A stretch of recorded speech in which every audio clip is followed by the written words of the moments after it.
Hello and welcome to the final episode of season 3 and the STARTrading podcast with me, Lewis. And me, Sophie.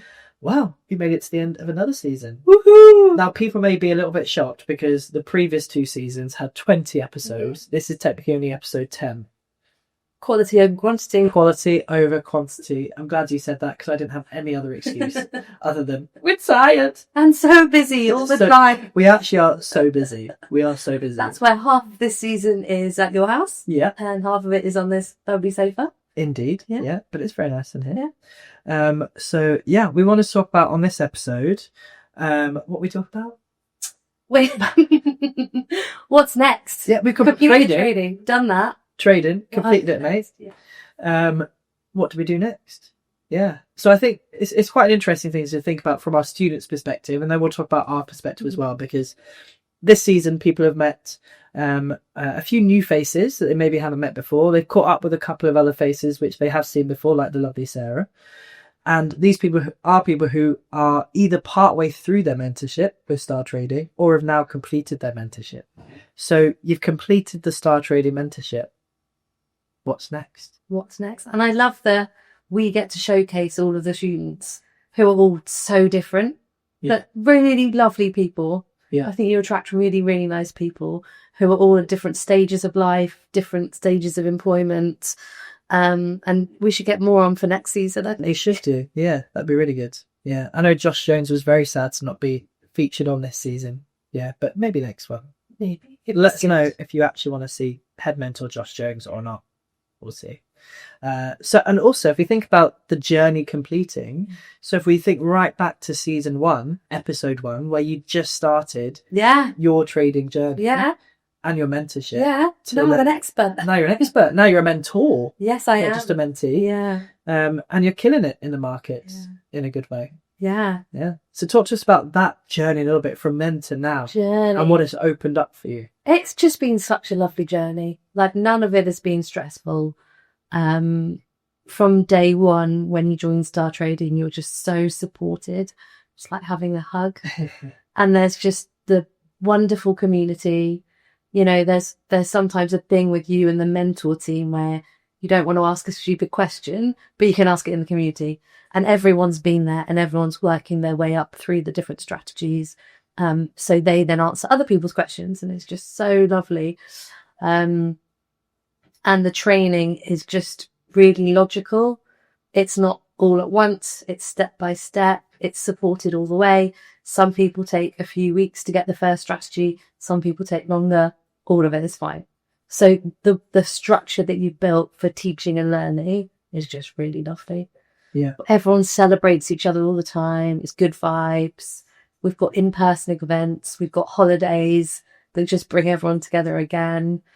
And then the opportunity to join the mentorship team is great. Yeah. And I'm just loving jumping into group coaching and helping other people do, go through the processes that I went through.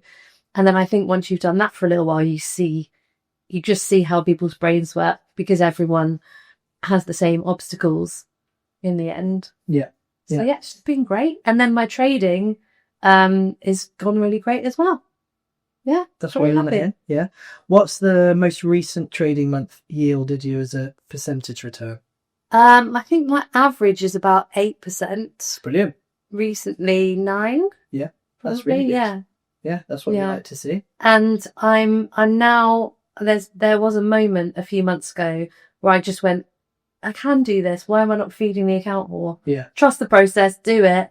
And then, the more you can put in, it just compounds and compounds. Yeah. So it's quite magical what it does. Yeah.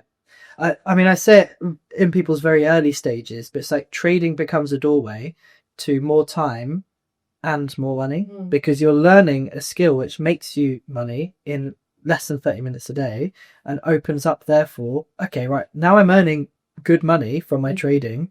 What can I do now? Because I've got the time. Yeah. And I think that's a really exciting place to be, which is where we get to once we've followed the STARTrading method, started to generate income, been brave in that process, increased the capital in our account, starting to see those results happen. Yeah.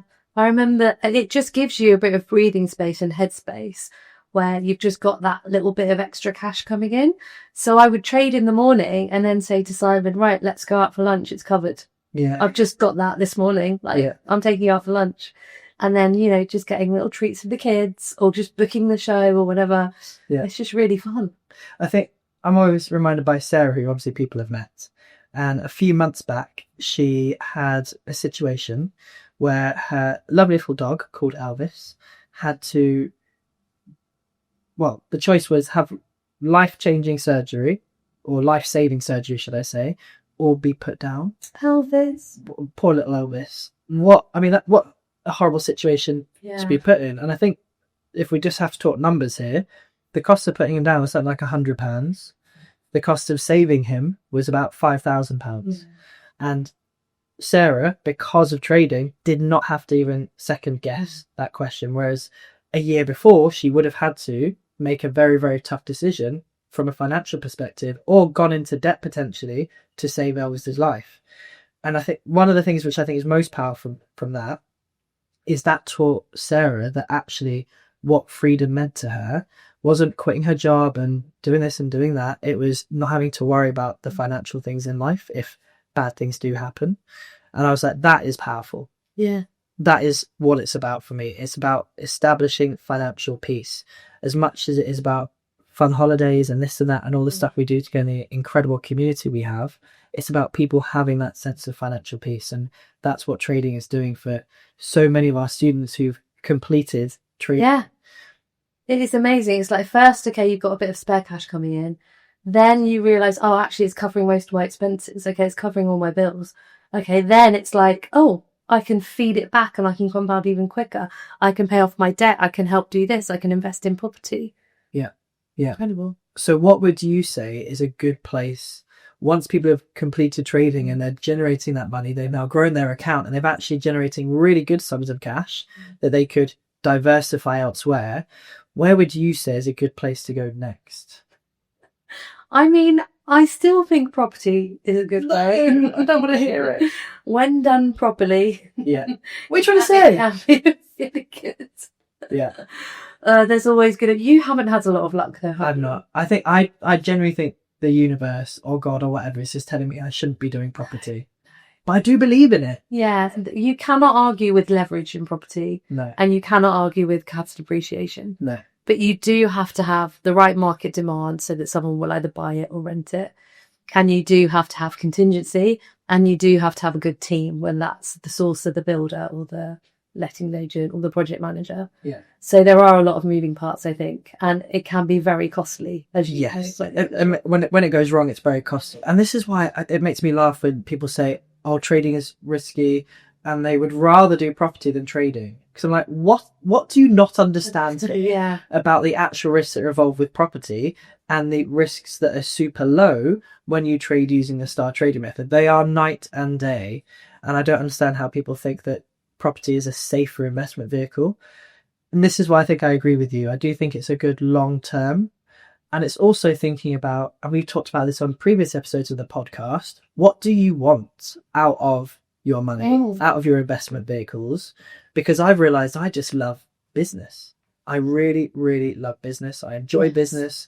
I would rather lose money on a business venture than on a property deal, he says. I'm not going to put that into the universe. I'm changing my mind. Let's reel that back in. But if I've had this negative experience recently where I've lost a lot of money on a property deal and it's not taking me out of the game, would I rather have taken the chance on a business which could have made more money than a property could have done, but had that same potential downside? I probably would have done. I think investing in business is really exciting too. Yeah. But I think you've definitely got to have a huge amount of business experience to look at it and go, right, show me your balance sheet, show me your profit and loss, show me your projections. I need a SWOT analysis. What's the demand like? I think there are a lot of businesses that are not good. And there'll be some small little businesses forever, not sellable, not exitable. Yeah. But there are other businesses with huge potential. Yeah. So, yeah. I completely agree. Do a business first to get to know running a business and then invest in one. Funnily enough, I think property investing is actually a really good training ground for dealing with other people, having to rely on other people, how to have systems and structures in place. But And actually, I was going to say, property actually is fairly forgiving if you do make mistakes. Not as forgiving as trading is if you make a couple of mistakes, but property, again, if you hold for the long and you think long term, it's not problematic, really. Even with this big loss that I've got, as long as I keep hold of the property and it's cash flowing, then I'm not in 5 years' time, 10 years' time, going to be too worried about the money that's been lost in the meantime. So I do think property is a really good place for people to put their money. I do think you have to be smart about it. You can't treat it like a hobby, which is maybe partly where I've gone wrong. Because I don't enjoy the process, so I kind of check out a little bit of it, and I therefore overly trusted other people to do a good job or to do what they say they're going to do. But that has taught me a lot of lessons, really, really has. So I think with having business experience, running successful businesses, hard earned lessons, I feel like I am in a position now where I can start to look at that business buying thing, but I'll be fairly particular. And I don't want to be the person running the business because I'm focused on STARTrading. I love what I do. I'm coming in from an investor perspective, not from I'm taking on another job. And I think that's maybe partly why I don't like property, because it feels like another job to me, and I don't want that. Yeah. And we've got the rentals reform pact coming in. Everything's changing. Everything's up in the air. Yeah. So you've got it, and I think that will give a lot of property opportunities. Yeah. But you've got to be well in it and knowing all the details and all the legislation to be able to work with it. Exactly. Yeah. Which is why maybe I'll just buy more art. Yeah. Yeah, I'll do that instead, because art actually gets good capital appreciation. If you buy the right artists, especially if you buy people who are fairly popular right now but maybe close to dying, that's a top tip, because once they die, their art goes up. Do you know why? Because they won't make any more. Because they can't make any more. Supply and demand, baby. Okay. So that's why Gerard Price is really old artist. Really old. Really old, really good. Yeah. I bought my first bit of art the other day, actually. Did you? Yeah. I'll show you it. Yeah. It's a local painter in Swanage, and she'd done a landscape of the ocean with a storm coming in. Oh, I love that. And she did a little video of it, and I was just like, I can't stop looking at this. I'm obsessed with it. Yeah. So I had to buy it. Definitely. That's the first piece of investment art I bought, was exactly the same thing. I was walking around this art gallery and I was like, this is all naff. I don't like any of this. And then I found the last piece of art on a back wall in an upper room in this gallery, and I was just mesmerised. I was like, I need to have it. Which one was that? It's called, I can't remember, but it's by a pair of artists called the Rock Brothers, who are actually brothers, and they paint the painting at the same time together and overlay each other. It's really, really cool. But it's just very moody, very atmospheric, and I just loved it. It was more money than I thought I would ever spend on a piece of art, and since then I've beaten that. Okay. And have they died? Not yet, no. Okay. And then, One day. One day. Not sorry, Rock Brothers. Thank you very much for your shirts and above. But it has gone up in value because they become more and more popular. So I got in at a good time. I actually bought another piece of art the other day. I bought a sculpture for the first time. Yes. What can you describe it to us? I can. So I bought it because it's trading related, and now I'm looking for its partner. So markets of bulls and bears. So I found a bear. Right. Stood on it's like a silver bear. Stood on like an ice thing, like a polar bear would be. But within the metal that makes the bear is cut all little stars. Oh. And I was like, wow, I've got to have it. Yeah. STARTrading, and it's a bear. How big is it? Life size? I would actually love that. No. Then it'd have to be in the garden. So, that would be a good idea. No, that'd be so crass. You can't, no matter how much money you've got, you've either got taste or you don't. Which is a constant matter in our house, because I think one of us has got taste and one of us does not.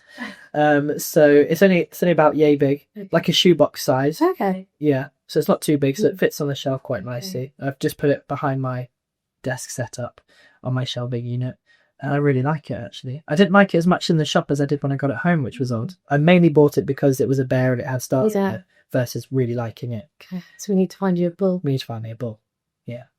Yeah, so I'm working on that. If you've got a bull sculpture at home, let me know.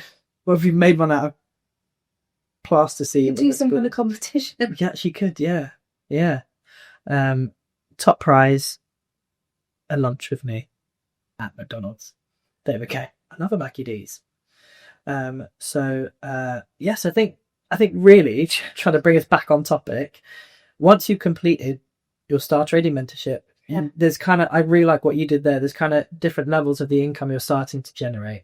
So you're making a little bit of money, then you're making enough money you realize you're covering your bills, then you're covering enough money to cover the lifestyle that you want, and then you're covering enough to dream lifestyle and invest and reinvest it into other things.